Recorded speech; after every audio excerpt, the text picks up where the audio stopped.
Oh, simple, simple, simple, simple marvel. It was Agatha. It was Agatha. To think all those predictions are thrown in the garbage.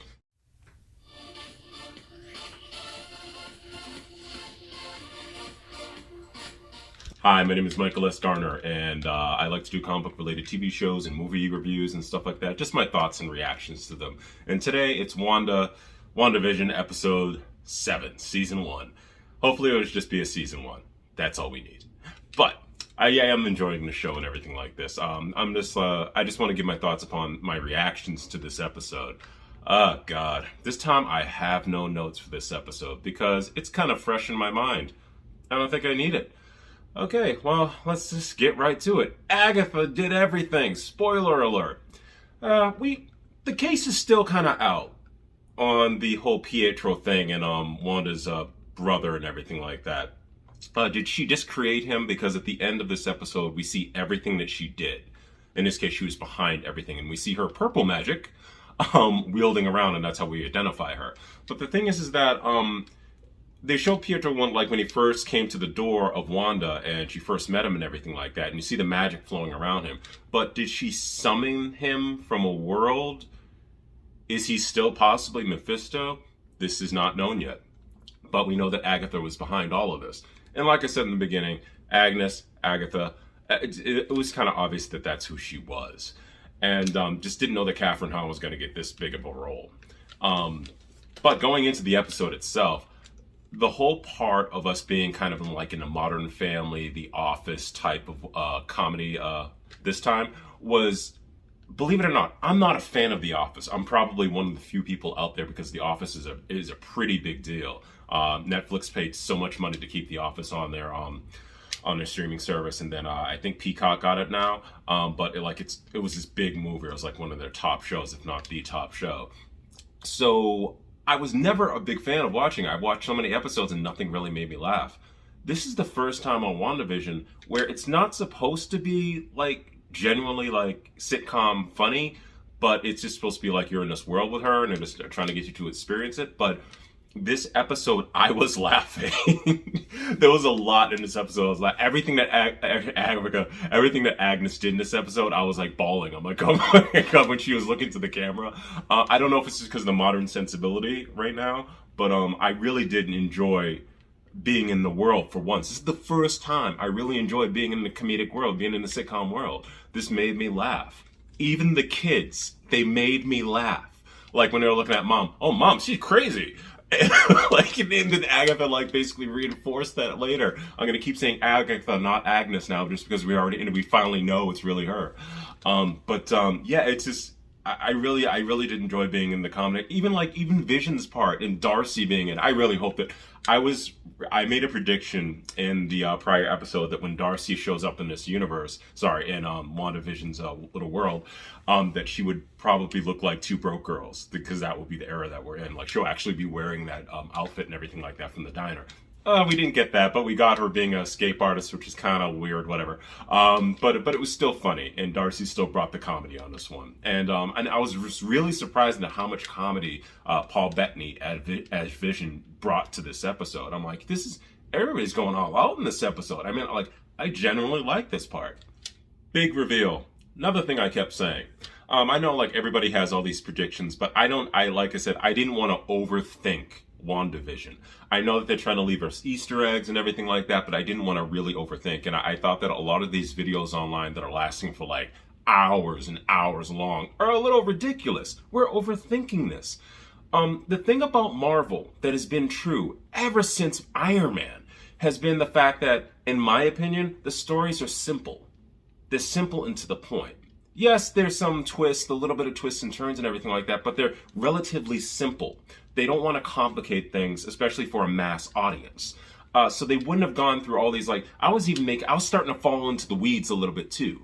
But I would not listen to too many videos or any other YouTubers go off on this too much, because, like, I just believe that they were really fetching and really going towards these predictions that will probably most likely not happen. Marvel will not make it that complicated. And this episode proves that it's not that complicated. Agatha, she did it. Maybe Mephisto's still there, maybe something like that, which I'm really surprised in a Disney show that they would do that. But at the end of this episode, when they showed Wanda going down the steps, and I was like, oh my god, this is like a witch's den. This is like a demon's den. I was going, wow, this is really dark for Marvel. Marvel has gone dark before, but this was dark. And I was really surprised that they would do that. But you gotta expect a little bit of changes with Disney, in my opinion, because they acquired Fox. And they acquired all these properties that are horror-based properties and everything like that. So maybe they're trying to lean into that a little bit more and prepare people for the adult side of Disney. Not that Disney doesn't have an adult side, but when I mean adult side, I mean like gore or horror or predators and aliens, all the things that they bought from Fox. It's going to be interesting to see what's going to happen now. I've always gravitated towards more of the dark elements of storytelling.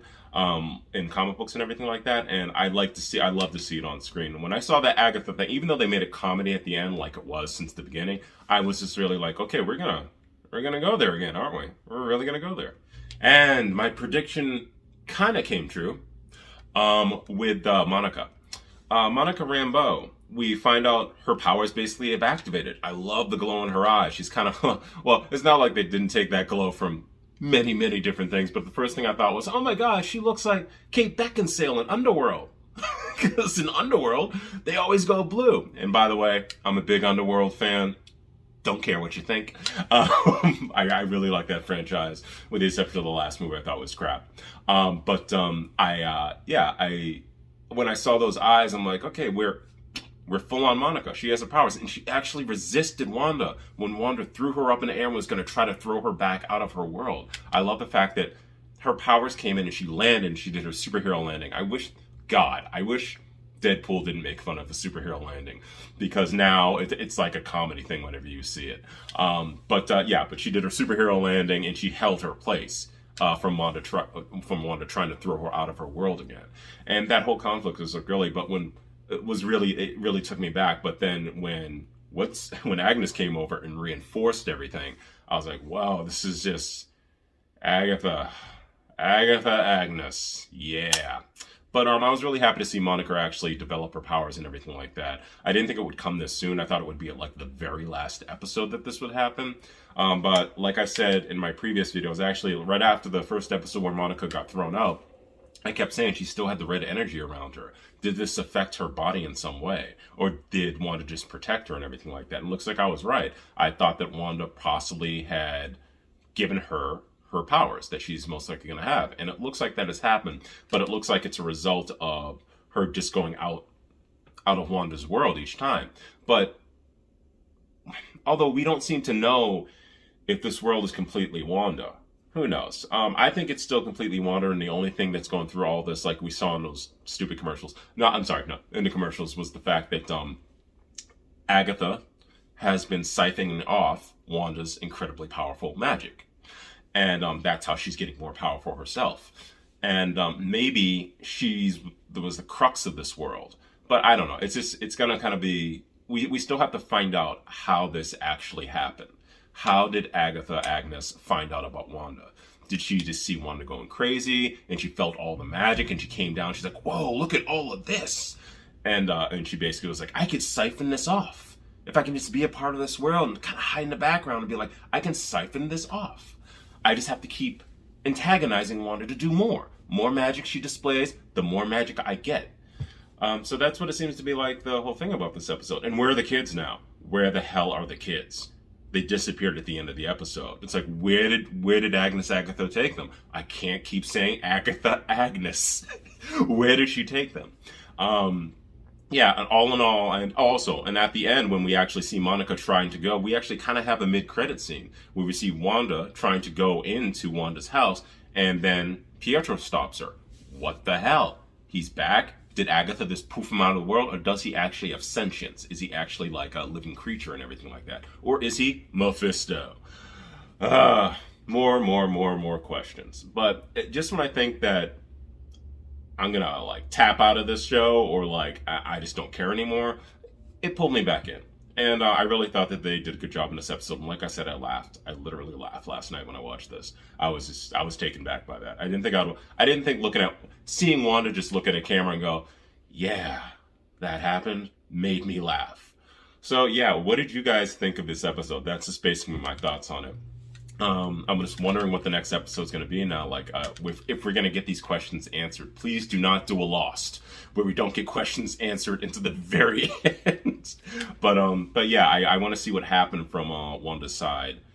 Just I want to know what happened in this world. I want to know. I want them to get to the final point of this. So what did you guys think of this episode? Did you like it? Did it answer all your questions? Or any of your predictions actually met here? Did it actually happen? Or did they not? I'm curious. Write down below. Obviously, it would help if you share this video, or if you like this video, or subscribe to my page. I greatly appreciate it. I try to put up a couple videos a week, as much as I can. And yeah, and until next time, until the next episode of WandaVision. Or actually, I'll probably review Batwoman again. I just kind of been falling off that show. God, it's only episode 4 in that show, and I'm already falling off. And I'm a big DC person. But until next time, also just to let you know, I do write and draw my own online comic book, original online comic book called Visions of the New, which you can see at magcloud.com. And until next time, I hope you guys have a great week.